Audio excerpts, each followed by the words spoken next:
Gameplay. Now, Sakuya's original debut was the 5th stage boss in EOSD. At the time, her unique trait was that she was able to stop time at certain points to throw a bunch of knives at ya. Now, as a playable character, time is a trait associated with Sakuya. Her special ability is that she made items fall slower. Makes sense given her power with time, although this trait only started during Imperishable Night. In her first appearance as a playable character in PCB, she had 2 shot types like Reimu and Marissa did. Her shot type A is Illusion Sign, attack range oriented type. At normal speed, her shot is Jack Ludo Bile, and her bomb is Jack the Ripper. In her focus stance, her shot is Indiscriminate, while her bomb is Killer Doll. Her shots were somewhat like Reimu as they homed in on enemies, but not to the same degrees as hers. Her shot type B is Time Sign, unique type. Her normal shot is Misdirection, while her bomb is Power Direction. In her focus stance, her shot is Perfect Square, while her bomb is Private Square.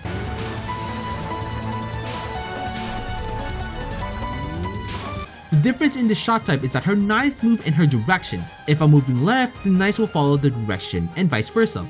When you switch the focus, your purple knives will be locked into the direction it was shooting last, making this a helpful tool if you know your positioning and enemies.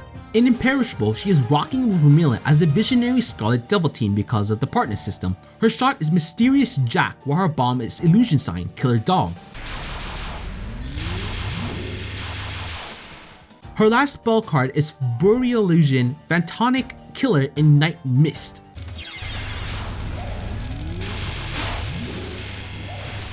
Last spells activate when you bomb the moment you get hit. So if Vermilion were to get hit, Sakuya would come in and use Boreal Illusion. If Sakuya were to be hit, Vermilion would come in and use Scarlet Magic, Scarlet Devil.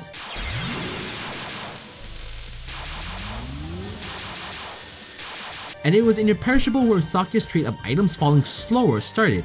In Phantasmagoria, she has 4 charge shots and an EX ability. Her first charge is Jack the Ripper.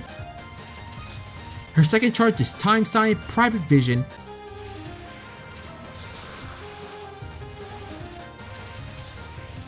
Her third charge is Time Sign, Private Vision.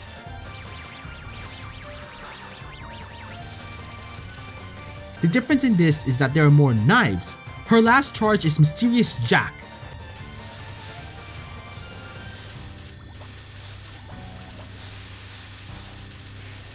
And her EX ability is Another Murder. EX abilities occur in your opponent's screen. They usually charge your attack or put your opponents in bad position. Another Murder will send knives to try to kill them. Her last playable appearance in the main series was in DDC, so about 8 years later before Sakuya came back. The struggle was real for her, that's for sure. In DDC, her bewitched weapon, the unique feature of this game is the Silver Blade. Its shot type is the Glintering Silver Feint attack type. Her unfocused shot is throwing knives, and her focus shot is Bewitched Sword, Silver Blade. The blade was a homing feature like Reimu. There is no damage on the initial impact. The damage comes from the explosion, which is delayed slightly upon impact. You can manually trigger the explosion by switching back to unfocus. Her bomb is Solver, Another Dimension.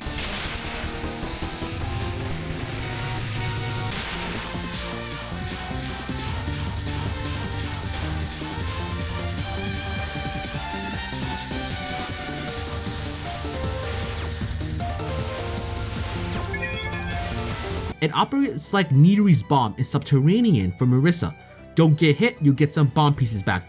If you do get hit, the Demaku will be wiped out. Her shot type B is Level-Headed Item Increase type. Her unfocused shot is Still Throwing Knife. Her focused shot is Smart Robber, an attack that steals green score items from the enemy. The closer you are, the more you'll steal. Her spell card is Time Sign, Dual Vanish. You freeze time and are invulnerable in the state. Even bosses are affected by it. You're also able to move so you can safely reposition yourself after using it. It also steals a high amount of green score items. Now that we've finished Sakuya in the main series, let's talk about her in the fighting spin-offs. And like always, I'm not too familiar with the fighting game, so excuse me if I'm missing some key points about Sakuya. Sakuya Izayoi is the faithful headmaid of Vermilion despite being a human and an extremely skilled knife user. Countless knives are carried on her in Pocket Dimension, Stopping time, either on freezing everything or in localized area, is her trademark time magic. She picks up the knives she's throwing after freezing time and hence never runs out. She's also capable of speeding up time in all her spells, but not in immaterial. Many new players of the game are drawn to her smooth, sleek fighting style, which is reminiscent of Seal from Melty Blood. Sakuya is one of the few characters in the game that can be played in a number of different styles, ranging from defensive to offensive, all of them effective in the right hands. A very versatile character, she's well-rounded in every aspect and has no true weakness. In this game, Sakuya possesses outstanding meteor building potential, along with several powerful spell cards to make her a very offensive and aggressive character. Her melee moveset has decent reach and is deadly when combined with her bullet moves. Due to the dense nature of her bullets, Sakuya excels at controlling the space in front of her. Sakuya also has some of the most powerful Okizume in the game, and she is able to command matches after scoring a knockdown. Okizume is a term used in fighting game which refers to pressuring the opponent while they're getting up after being knocked down. However, Sakuya has very limited options of defense as most of her pokes are lacking in speed. Most of Sakuya's weakness lies in her damage output. Though Sakuya has great options for most screen positions, a Sakuya player must be on offensive for extended periods of time to win rounds. A Sakuya player must also be adept at managing meter in order to have the appropriate setup prepared after each knockdown. Playing Sakuya requires a good understanding of her offense and the ability to maintain momentum. Pretty much, don't be a scrub. Now let's list some of the pros and cons of Sakuya. Pros are powerful Okizume skills and spell. Scores knockdowns easily, bullets have good coverage and penetration ability, able to maintain pressure easily, and good crouch height. Some of her cons though are relatively poor damage, melee moves may lack in either speed or range, lackluster defensive options, tall standing hurt box.